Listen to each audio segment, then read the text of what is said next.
Welcome to KCPS Hen Farm. நம்ம கிட்ட உள்ள ப்ராடக்ட்ஸை டிஸ்ப்ளே பண்ணியிருக்கேன். வேணுங்கிறவங்க காண்டாக்ட் பண்ணுங்கள். மேனுவல் இன்குபேட்டரில் எப்படி லோட் பண்ணுறதுன்னு போன வீடியோவில் பார்த்தோம். அது பார்க்காதவங்க போன வீடியோ பார்த்துட்டு வந்துடுங்க. இந்த வீடியோவில் கருவெல்லாம் எவ்வளோ தூரம் வளர்ந்துருக்குன்னு நம்ம பார்ப்போம். இப்போ நம்ம லோட் பண்ணி 7 நாள் ஆச்சு. கருவெல்லாம் எந்த அளவுக்கு வளர்ந்துருக்குன்னு பார்ப்போம். ரூமில் உள்ள லைட்லாம் ஆஃப் பண்ணிட்டு ஃபோனில் ஃப்ளாஷ் லைட் அடித்து பார்த்தாலே நம்மளுக்கு தெரியும். முட்டையை அந்த ஃப்ளாஷ் லைட் மேலே வச்சு நம்ம பார்க்கணும்.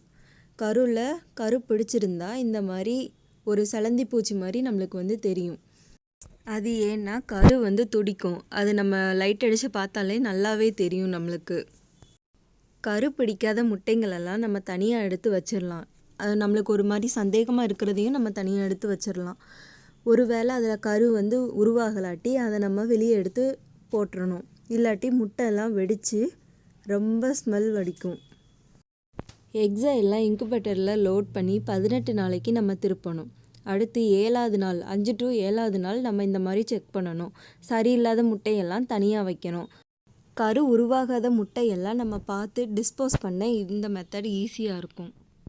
இன்குபேட்டரில் லோட் பண்ணும்போது கரெக்டான டேட் அண்ட் டைமை நம்ம குறித்து வச்சுக்கணும்.